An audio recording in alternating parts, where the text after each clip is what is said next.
जय श्री हरि दोस्तों, कर्म कनेक्शन चैनल पर आप सभी लोगों का बहुत बहुत स्वागत है। आज की इस वीडियो में हम जानेंगे निर्जला एकादशी का इतिहास, निर्जला एकादशी का महत्व और दिन भर व्रत में क्या करें और व्रत कथा के बारे में।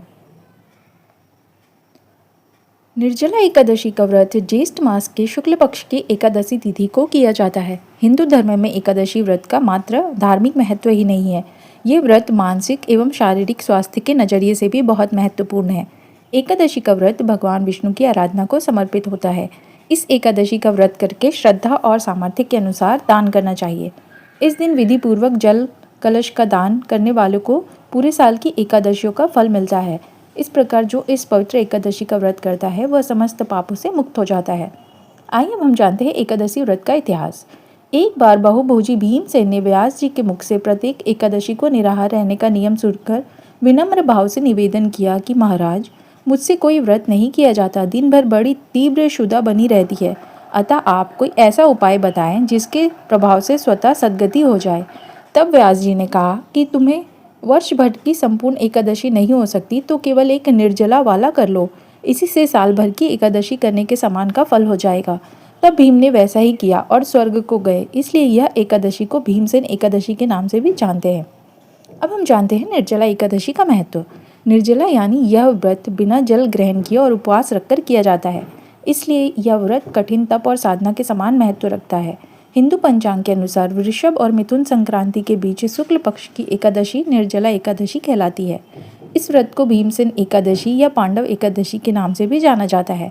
ऐसी पौराणिक मान्यता है कि पांचों पांडवों में से एक भीमसेन ने इस व्रत का पालन किया था और वो बैकुंठ को गए थे, इसलिए इसका नाम भीमसेन एकादशी भी हुआ।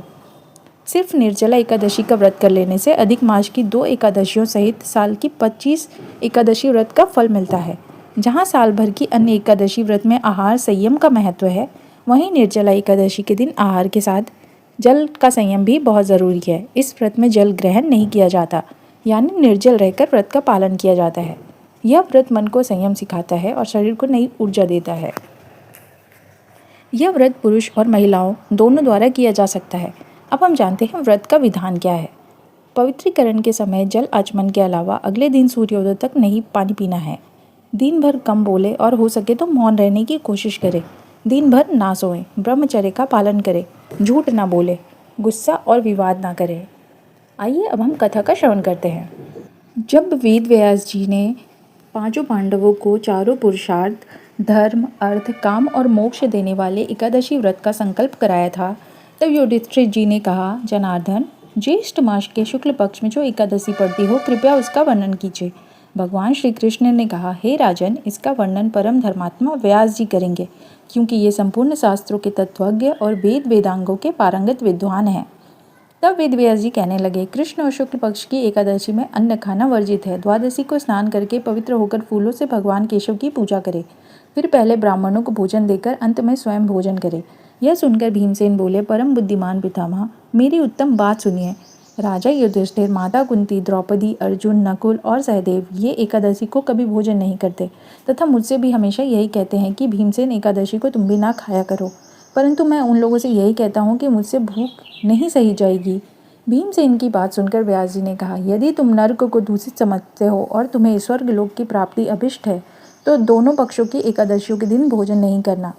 भीमसेन बोले, महाबुद्धिमान पितामह, मैं आपके सामने सच कहता हूँ, मुझसे एक बार भोजन करके भी व्रत नहीं किया जा सकता, तो फिर उपवास करके मैं कैसे रह सकता हूँ। मेरे उदर में वृक्क नामक अग्नि सदा प्रज्वलित रहती है, अतः जब मैं बहुत अधिक खाता हूँ तभी यह शांत होती है। इसलिए महामुनि, मैं पूरे वर्ष भर में केवल एक ही उपवास कर सकता हूँ जिससे स्वर्ग की प्राप्ति सुलभ हो तथा जिसके करने से मैं कल्याण का भागी हो सकूँ। ऐसा कोई एक व्रत निश्चय करके बताइए, मैं उसका यथोचित रूप से पालन करूँगा। व्यास जी ने कहा, भीम, ज्येष्ठ मास में सूर्य वृष राशि पर हो या फिर मिथुन राशि पर शुक्ल पक्ष में जो एकादशी हो, उसका यत्न पूर्वक निर्जल व्रत करो। केवल कुल्ला या आचमन करने के लिए मुख में जल डाल सकते हो, उसको छोड़कर किसी प्रकार का जल विद्वान पुरुष मुख में ना डाले, अन्यथा व्रत भंग हो जाता है। एकादशी को सूर्योदय से लेकर दूसरे दिन के सूर्योदय तक मनुष्य जल का त्याग करे तो यह व्रत पूर्ण होता है। इसके बाद द्वादशी को प्रभात काल में स्नान करके ब्राह्मणों को विधि पूर्वक जल और सुवर्ण का दान करे। इस प्रकार सब कार्य पूरा करके जितेंद्रिय पुरुष ब्राह्मणों के साथ भोजन करे। वर्ष भर में जितनी एकादशियाँ होती है उन सब का फल इस निर्जला एकादशी से मनुष्य प्राप्त कर लेता है।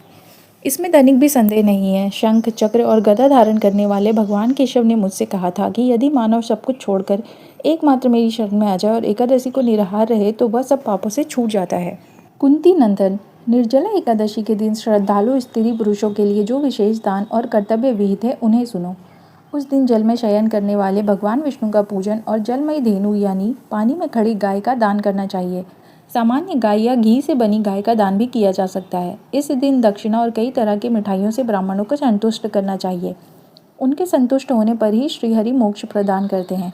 जिन्होंने श्रीहरि की पूजा और रात्रि में जागरण करते हुए इस निर्जला एकादशी का व्रत किया है, उन्होंने अपने साथ ही बीती हुई 100 पीढ़ियों को और आने वाली 100 पीढ़ियों को भगवान वासुदेव के परम धाम में पहुंचा दिया है। निर्जला एकादशी के दिन अन्न, वस्त्र, गौ, जल, सैया, सुंदर आसन, कमंडलू तथा छाता दान करने चाहिए। जो श्रेष्ठ तथा सुपात्र ब्राह्मण को जूता दान करता है वह सोने के विमान पर बैठकर स्वर्गलोक में प्रतिष्ठित होता है। जो इस एकादशी की महिमा को भक्तिपूर्वक सुनता अथवा उसका वर्णन करता है वह स्वर्गलोक में जाता है। चतुर्दशी युक्त अमावस्या को सूर्य ग्रहण के समय श्राद्ध करके मनुष्य जिस फल को प्राप्त करता है वही फल इस कथा को सुनने से भी मिलता है। भीमसेन, ज्येष्ठ मास में शुक्ल पक्ष की जो शुभ एकादशी होती है उसका निर्जल व्रत करना चाहिए। उस दिन श्रेष्ठ ब्राह्मणों को शक्कर के साथ जल के घड़े दान करने चाहिए। ऐसा करने से मनुष्य भगवान विष्णु के समीप पहुंचकर आनंद का अनुभव करता है। इसके बाद द्वादशी को ब्राह्मण भोजन कराने के बाद स्वयं भोजन करे। जो इस प्रकार पूर्ण रूप से पापनाशनी एकादशी का व्रत करता है वह सब पापों से मुक्त हो आनंदमय पद को प्राप्त होता है। यह सुनकर भीमसेन ने भी शुभ एकादशी का व्रत आरंभ कर दिया। आशा करती हूँ दोस्तों दी गई जानकारी आप लोगों को पसंद आई होगी। आपसे अनुरोध है कर्म कनेक्शन चैनल को ज़्यादा से ज़्यादा लाइक करें, शेयर करें, सब्सक्राइब करना ना भूलें। धन्यवाद।